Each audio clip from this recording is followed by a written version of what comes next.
उनको असलियत सामने आ रहा है, उनको रोज़गार की ज़रूरत महसूस हो रही है, उनके आर्थिक नुकसान हो रहे हैं, उनको महंगी गैस महंगे पेट्रोल मिल रहे हैं कि उन्होंने देश के विश्वासघात किया है, देश के संविधान को तोड़ने की कोशिश की है, नफरत फैलाने की कोशिश की है। मैंने हिंदू होते हुए उसका नाम अकबर रखा था। पूरी यात्रा में हमने देखा है कहीं लोगों के अंदर, जनता के अंदर, हिंदू मुसलमान जैन सिख ईसाई कहीं नफरत नहीं है। अगर छोटा मूवमेंट भी हो वो भी व्यर्थ नहीं जाता। ये तो बहुत बड़ा मूवमेंट है।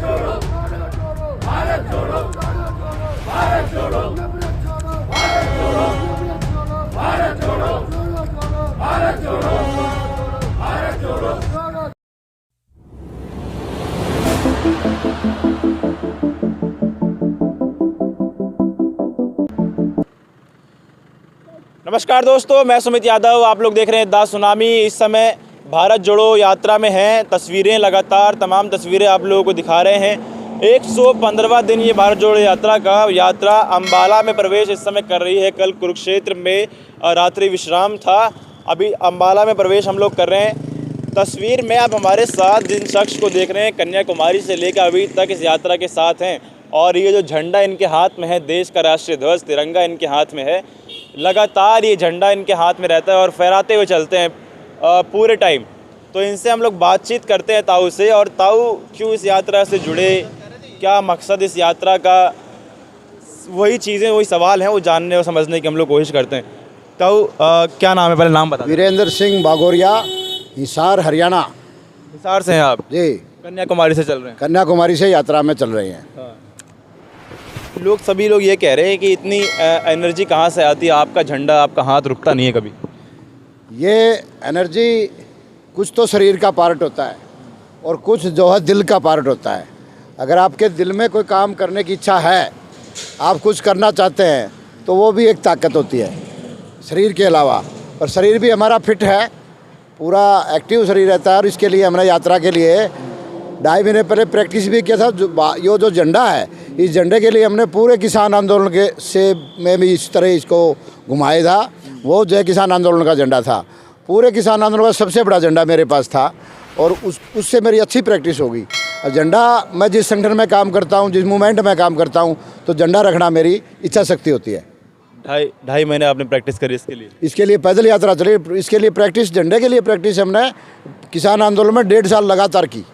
अच्छा, हम 115 दिन इस यात्रा को हो गए, भारत जोड़ो यात्रा में हम लोग चल रहे हैं, और क्या लग रहा है, क्या बदलाव इस यात्रा से आएंगे और आएंगे कि नहीं आएंगे?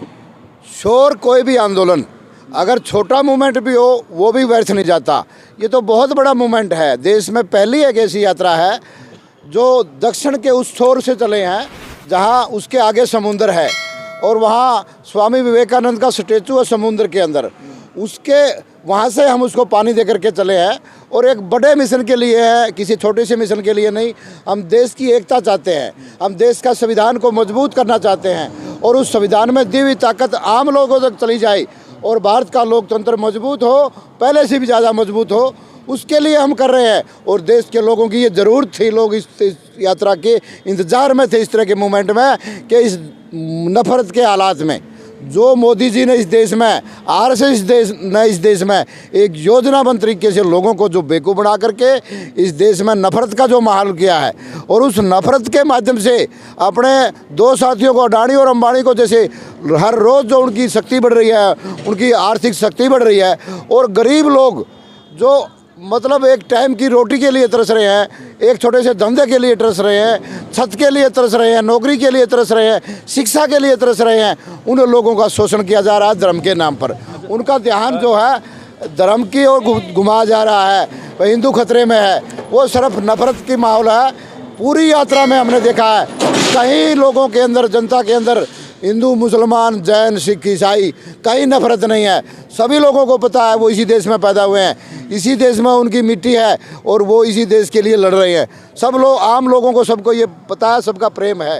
परंतु ये मीडिया के माध्यम से और अपने आरएसएस के संगठन के माध्यम से लोगों को बरगला करके अपनी राजशक्ति कायम करना चाहते हैं, और इस देश के संविधान को और संघीय ढांचाओं को बर्बाद करना चाहते हैं कि लंबे टाइम तक लोगों का शोषण किया जा सके, और हमारा जो नफरती विचार है इस देश में फले फूले, इस तरह की उनकी सोच है।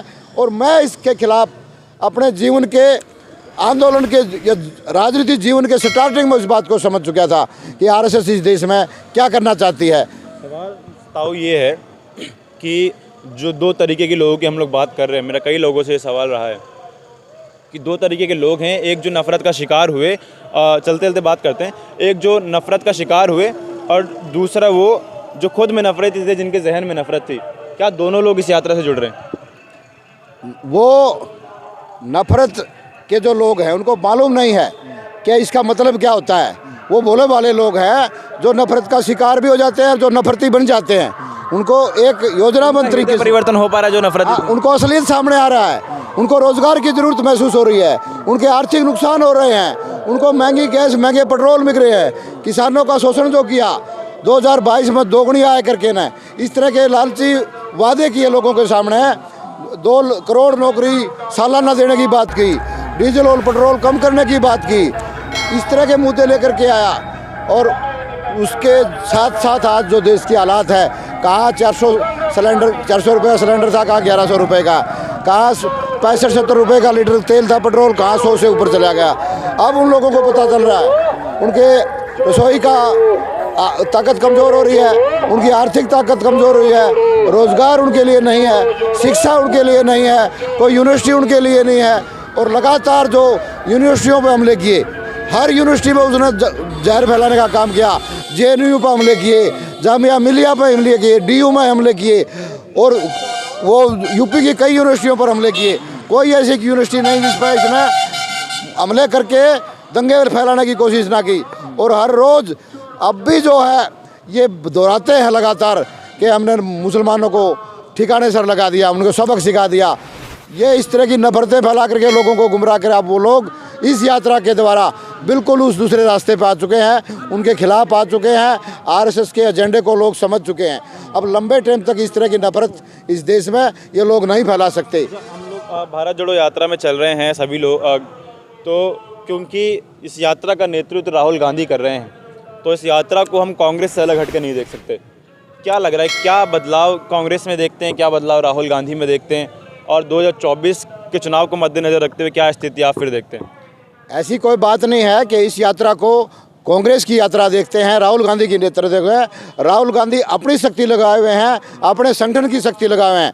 हम कांग्रेस से संबंध नहीं रखते हैं, परंतु हम नफरत के खिलाफ पहले भी लड़े हैं और आज भी लड़ रहे हैं। बाबरी मस्जिद जब देश में ढाई थी और उसका विध्वंस किया था, उसके बाद हमारे बेटा पैदा हुआ था और उस नफरत को हम समझते थे कि उन्होंने देश के विश्वासघात किया है, देश के संविधान को तोड़ने की कोशिश की है, नफरत फैलाने की कोशिश की है। मैंने हिंदू होते हुए उसका नाम अकबर रखा था कि ये इस देश की धर्मनिरपेक्षता के लिए मेरे बाद और मेरे साथ ही लड़ाई लड़ेगा और उसको महसूस होगा मुसलमान होना इस देश में कैसी हालात से गुजरना है। आज अपने बेटे का उस बात को, हाँ बिल्कुल, आज उस बात को समझ रहा है। उसके सामने जो दिखते आई हैं, अब उसका दिमाग लड़ने के लिए तैयार हो रहा है और वो जैसे ही मौका लगेगा इस लड़ाई में देश की धर्मनिरपेक्षता को मजबूत करने के लिए, देश के संविधान को मजबूत करने के लिए, देश के संघीय ढांचे मजबूत करने के लिए हमारे बाद वो लड़ने के लिए तैयार है। अच्छा, आखिरी सवाल है ताऊ, उसके बाद ख़त्म करेंगे। 3500 किलोमीटर की यात्रा खत्म होने के बाद आप क्या स्थिति फिर इस यात्रा की और भारत की देखते हैं? बिल्कुल, एक देश में इतना बढ़िया मूवमेंट होगा, एक नफरत के खिलाफ लड़ने वाले लोगों का एक विचार, एक संगठन और एक जान पहचान बिल्कुल मजबूत होगी और वो किसी भी काल पर देश के किसी भी हिस्से में आंदोलन करने के लिए अपने आप को तैयार कर पाएंगे। क्योंकि 8 साल में जैसे देश में हालात किया था तो लोग रोडों पर नहीं आ रहे थे, लोग डर रहे थे, लोग डर महसूस कर रहे थे। आज के बाद, इस यात्रा के बाद लड़ने वाले लोगों का एक बहुत बड़ा जो ना समूह बन जाएगा और डर जहाना आसपास कहीं नहीं रहेगा।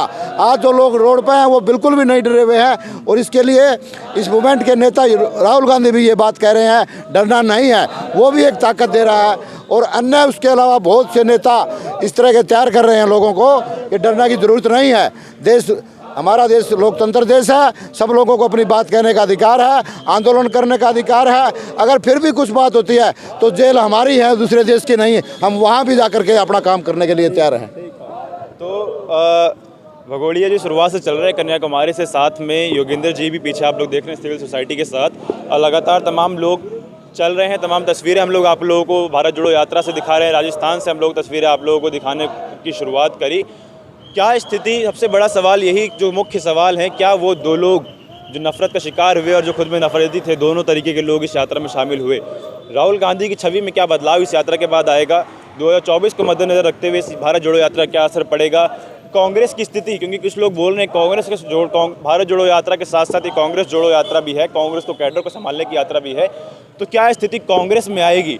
ये तमाम कुछ सवाल हैं जिनको हम खोजने की कोशिश कर रहे हैं इस यात्रा के बाद। 3500 किलोमीटर कश्मीर पहुंचने के बाद क्या स्थिति होगी भारत जोड़ो यात्रा की, तमाम लोगों की, और क्या बदलाव हम इस यात्रा के बाद देखेंगे इस देश में, वो कुछ मुख्य सवाल है जिन पे हम लोग अब बात करने की कोशिश करें, चर्चा करने की कोशिश कर रहे हैं। तो फिलहाल ये वीडियो मैं ख़त्म कर रहा हूँ। आप लोगों से मुलाकात होगी अगली वीडियो में। जुड़े रहे हमारे साथ, तब तक की नमस्कार।